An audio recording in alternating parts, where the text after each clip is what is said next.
Jawahar Nagar jail उस तालुका की सबसे बड़ी जेल थी, पर वो एक और चीज के लिए काफी मशहूर थी, और वो था उसका सेल नंबर 2। और जब वहां रंजीत ठाकुर आते हैं नया इंस्पेक्टर बनकर, तो सारे हवलदार उन्हें सेल नंबर 2 के बारे में बताने लगते हैं। अरे सर, आप नए नए हैं यहाँ, इसीलिए आपको इस सेल नंबर 2 के बारे में नहीं पता होगा। लेकिन ये बहुत ही खतरनाक सेल है और यहाँ किसी कैदी को नहीं रखा जाता। आखिर क्या है इस सेल नंबर 2 में ऐसा तो जो पूरे तालुका में इसकी इतनी चर्चा है? सर, कहते हैं यहाँ एक बार एक पति पत्नी को सजा हुई थी और अचानक उनकी मौत भी हो गई थी। इसीलिए तब से ये सेल नंबर 2 स्थापित हो गया है। कई सारे कैदियों को इस सेल से भयानक आवाजें भी सुनाई देती हैं। तुम सब इस जमाने में भी इन सब चीजों पर विश्वास करते हो? सर, मैं सच कह रहा हूँ, ये सेल सच में शापित है। यहाँ इस सेल में एक भूत और चुड़ैल की आत्मा कैद है। मैं इन सब में बिल्कुल नहीं मानता, समझे? भूत चुड़ैल जैसा कुछ भी नहीं होता। सर मैंने कहा ना, मैं इन सब में नहीं मानता। इसीलिए आज जो ये 2 चोरों को पकड़ा है मैंने, इन्हें इस सेल नंबर 2 में डाल दो। अरे साहब, पूरा तालुका जानता है इस सेल नंबर 2 के बारे में। यहाँ भूत चुड़ैल का साया है। हमारे साथ ऐसा मत कीजिए। हाँ साहब, आप हमें चाहे कड़ी से कड़ी सजा दीजिए, लेकिन हमें इस सेल में मत डालिए। ये तुम्हें चोरी करने से पहले सोचना चाहिए था। अब भुगतो अपनी सजा। पाटिल, डाल दो इन्हें जेल में। अरे मर गए। अरे हवलदार साहब सुनिए, अरे सुनिए, हमें यहाँ मत डालिए, हमें यहाँ से निकालिए। अरे आज के बाद मैं कभी चोरी नहीं करूंगा। अरे सुनिए दरोगा साहब, हम आज के बाद कोई बुरा काम नहीं करेंगे, बस हमें इस जेल से निकाल दीजिए। चलो अच्छा है, इन भूत चुड़ैल के कारण अब ये दोनों कम से कम चोरी करना तो छोड़ ही देंगे। रंजीत पढ़ा लिखा अफसर था। वो इन सब भूत और चुड़ैल की बातों में विश्वास नहीं करता था, इसलिए उसे जेल में कैद भूत चुड़ैल के किस्से पर विश्वास नहीं था। पर उस जेल में रह रहे कैदियों को अब बहुत डर लगने लगा था। अरे मुझे तो बहुत डर लग रहा है। रात हो गई है और इस अंधेरे में मेरी हालत ही खराब हो रही है। सच कहा भाई, मेरी तो डर के मारे धड़कनें ही तेज हो रही हैं। दोनों चोर आपस में बातें कर ही रहे थे कि वहां भूत और चुड़ैल आ जाते हैं। तुम कहो तो मैं तुम्हारी धड़कनें रोक देता हूँ, फिर तेज भी नहीं होंगी। हाँ, वैसे भी हमने कई दिनों से किसी इंसान को नहीं मारा। आज तुम दोनों यहाँ आ ही गए हो तो। अरे बचाओ हवलदार साहब, दरोगा साहब, कहाँ हैं आप? अरे हमें यहाँ बंद करके कहाँ चले गए? कोई निकालो हमें यहाँ से, ये भूत और चुड़ैल हमें खा जाएंगे। तुम जैसे लोगों की वजह से मासूम लोग फंस जाते हैं। चोरी तुम लोग करते हो, बेगुनाह लोगों को सजा मिल जाती है। इसीलिए आज तो तुम दोनों को सबक सिखाना ही पड़ेगा। अरे माफी मांगते हैं भूत जी, चुड़ैल जी, आज के बाद हम कभी चोरी नहीं करेंगे। हाँ, सच में हमें माफ कर दीजिए, आज के बाद हम कभी ऐसा कुछ नहीं करेंगे। पर आज इतने दिनों बाद कोई कैदी हमारे पास आया है, आज तो तुम दोनों नहीं बच सकते हमसे। अरे हवलदार साहब, दरोगा साहब, हमें निकालिए यहाँ से। क्या कहती हो? इसका पहले खून पीऊं या हड्डियां तोड़ दूं? तुम दोनों बताओ क्या करें हम तुम्हारे साथ। चोर भूत और चुड़ैल की बातें सुनकर बेहोश हो जाते हैं और जब उन्हें होश आता है तब रंजीत उनके सामने होता है। अरे क्या हुआ तुम दोनों को? तुम दोनों बेहोश कैसे हो गए? अरे आप सब कहाँ रह गए थे? आपको पता भी है उस जेल में भूत और चुड़ैल हमारा खून पीने वाले थे। हमारी तो हालत ही खराब हो गई थी। उन दोनों को देख के हमें उस जेल में मत डालिए, हम नहीं रह सकते उस जेल में। क्या तुम्हें वो भूत और चुड़ैल दिखे थे? अरे और वही तो क्या, आपको क्या लगता है हम बेहोश क्यों हो गए थे, हैं? दरोगा साहब, आपसे विनती है, हमें उस जेल नंबर 2 में मत डालिए। हम कहीं भी रह लेंगे पर वहां नहीं। ऐसा कैसे हो सकता है? भूत और चुड़ैल जैसी कोई चीज नहीं होती। अरे आप मानते क्यों नहीं? एक काम करिए, आप खुद वहां रहकर देख लीजिए। आपको जैसे वहां रखना हो रख लीजिए, बस हमें बख्श दीजिए। ओए, चुप करो तुम दोनों, साहब क्यों वहां रहेंगे भला? अगर मुझे सच का पता लगाना है तो मुझे वहां एक रात रुकना ही होगा पाटिल। ये आप कैसी बातें कर रहे हैं सर? आप वहां कैसे रुक सकते हैं? उस भूत चुड़ैल ने आपको कुछ कर दिया तो? अगर वो दोनों सच में हैं, तो मुझे जानना है कि उनका मकसद क्या है।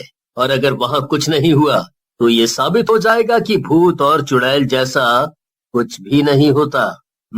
रंजीत ने ये ठान लिया था कि वो सच का पता लगाकर रहेगा। उस रात उसने जेल नंबर 2 में रहने का फैसला किया। रात के करीबन 2 बज रहे थे और उसे भयानक हंसी की आवाज आने लगी। ये कैसी हंसी है? कौन है यहाँ? जिसे तुम मिलना चाहते हो और सोचते हो कि भूत चुड़ैल कुछ होता ही नहीं। मैं इतना कमजोर नहीं, सामने आओ मेरे। क्यों, क्या हुआ? यकीन नहीं हो रहा है कि सच में भूत और चुड़ैल होते हैं? कहीं ऐसा ना हो हम सामने आए और तुम बेहोश हो जाओ, क्योंकि हम इतने भयानक हैं कि तुम हमें देख भी नहीं पाओगे। रंजीत की ललकार सुनकर वो भूत और चुड़ैल सामने आ जाते हैं और रंजीत उन्हें देखकर दंग रह जाता है। बड़ी बहादुरी से कहते थे कि भूत और चुड़ैल जैसा कोई नहीं होता। इसका मतलब ये सब सच है कि आप दोनों ने इस जेल नंबर 2 पर कब्जा कर रखा है। क्यों कर रहे हो तुम दोनों ये? सबसे पहले हम दोनों इस जेल में आए थे और हम दोनों की इस जेल में मौत हो गई थी। तब से हम यहीं कैद हैं। तुम दोनों जीते हुए भी बुरे काम करते थे और मरने के बाद भी तुम दोनों यही कर रहे हो। हमने कोई गलत काम नहीं किया था, हमें फंसाया गया था। क्या मतलब है तुम्हारा? मुझे बताओ, तुम दोनों यहाँ कैसे पहुंचे? तुम हमारी कहानी सुनना चाहते हो ना? तो सुनो। हमारा एक छोटा सा परिवार हुआ करता था। हम दोनों, हमारा प्यारा बेटा और मेरी सास, हम चारों बहुत खुश थे। मेरे पति, हमारा प्यारा सा बच्चा इतना प्यारा था कि हमें लगता था कि हमें दुनिया की सारी खुशियां मिल गई हैं। मेरे पति ललन सेठ के यहाँ काम करते थे। वो हीरों के व्यापारी थे और मेरे पति वहां मैनेजर थे। पर एक दिन ललन सेठ ने चोरी के हीरे विदेश से मंगवा लिए और जब पुलिस ने उन्हें पकड़ने की कोशिश की तो उन्होंने इल्जाम मेरे पति पर लगा दिया। हमारा छोटा सा संसार जैसे बिखर सा गया था। ललन सेठ को डर था कि मेरे पति सारी सच्चाई सबको बता देंगे, इसलिए उन्होंने मेरे पति को जेल में ही जहर देकर मारने का प्लान बनाया था। उस दिन मैं इनसे जेल में मिलने आई थी। पुलिस वालों ने मिलकर इनके खाने में जहर मिला दिया।